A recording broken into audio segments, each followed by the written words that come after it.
Hai semuanya, balik lagi sama Calon Sarjana. Pertandingan tuh harusnya sportif sih ya. Kalau kalah, ya aku kalah.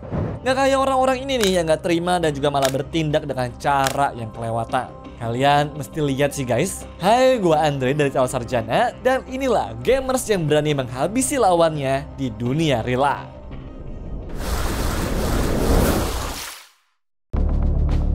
Nomor 4, Guilherme Alves Costa.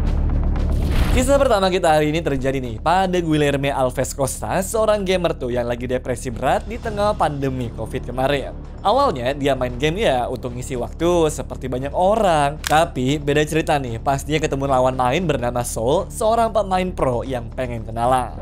Nah sayangnya di sini niatnya si Guilherme tuh bukan buat temenan, karena ternyata dia punya rencana yang begitu gelap. Pada tanggal 22 Februari 2021, Soul datang ke rumah Guilherme untuk main bareng. Namun, momen itu malah jadi akhir tragis buat Soul. Menurut pengakuannya polisi, Guilherme sudah ngerencanain aksi ini selama 2 minggu sebelumnya. Bahkan dia sempat tuh menulis di bukunya tentang niatnya untuk menghancurkan kelompok tertentu. Mas por que você fez isso? Porque quis? Você tá rindo de uma situação, Guilherme.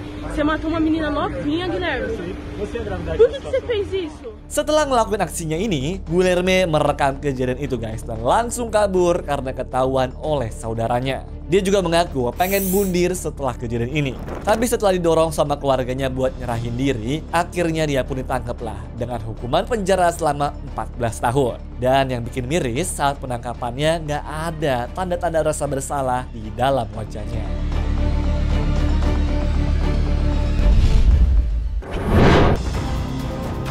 Nomor 3, David Katz. David Katz juga punya masalah yang serupa nih guys tentang mental. Tapi ironisnya dia adalah juara bertahan buat kompetisi Madden NFL pada tahun 2017 lalu. Jadi kasusnya itu terjadi pas tahun 2018-nya, di mana Elijah Clayton ini yang jadi korbannya. Sebelumnya David ini sudah beberapa kali gagal di kompetisi, dan menurut para saksi mata, dia memang udah sering bertingkah aneh tuh pas lagi kalah, dimana bahkan gak mau salaman sama pemenangnya. Tapi puncaknya terjadi tuh guys saat Elijah ini menyingkirkannya dari kompetisi. Coba deh dengar rekamannya.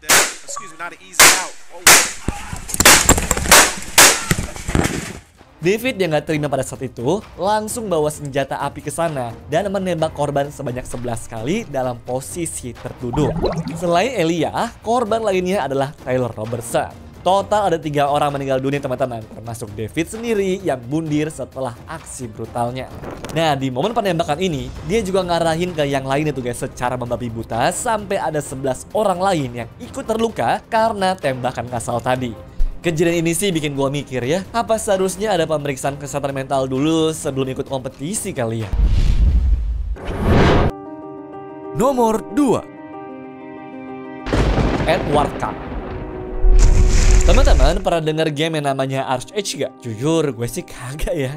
Tapi di game manapun gue jamin deh ada aja orang kayak Edward Kang ini yang gak terima kalau dikatain hanya karena masalah sepele. Nah ini kebiasaan orang-orang juga nih, giliran gak terima langsung nanya, "Anak mana lu?" Pokoknya kalau udah kayak begini guys, jangan dijawab ya.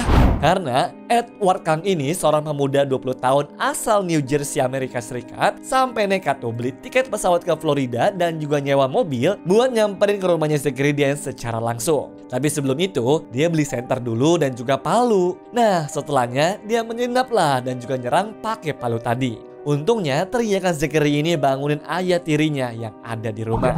Sang ayah pun langsung masuk ke kamarnya dan melihat Zachary sedang melawan si Edward gitu. Singkat cerita, mereka tuh berhasil menahan si Edward dan polisi pun segera datang ke sana. Polisi aja menyebut kasus ini sebagai salah satu yang paling aneh yang mereka pernah tangani. Yah, lagian emang aneh kan? Cuma gara-gara game sampai rela terbang jauh dan seniat itu. Sekarang Edward lagi menghadapi tuntutan percobaan pembunuhan dan kemungkinan dapat hukuman seumur hidupnya. Dan polisi pun juga bahkan bilang kalau Edward ini mungkin gak akan main video game lagi untuk waktu yang sangat lama.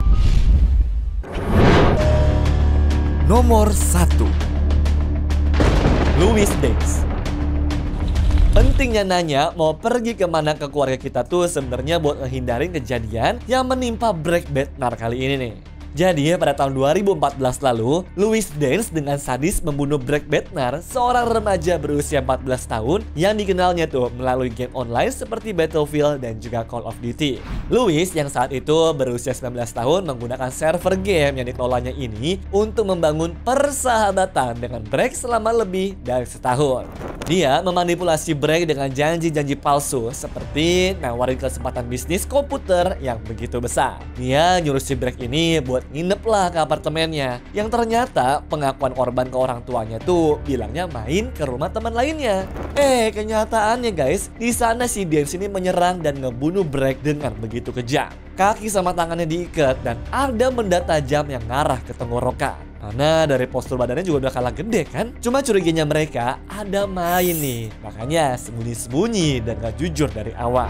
Nah setelah itu juga guys, dia mencoba menutupi kejahatan ini dengan mengarang cerita kepada polisi. Namun di sini tuh dia akhirnya berujung ditangkap dan dijatuhi hukuman penjara selama umur hidupnya dengan minimal 25 tahun masa tahanan.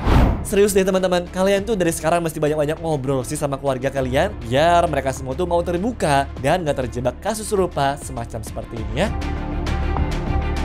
Anyways, cukup sampai di sini ya guys video hari ini. Sampai jumpa di video selanjutnya. Dah.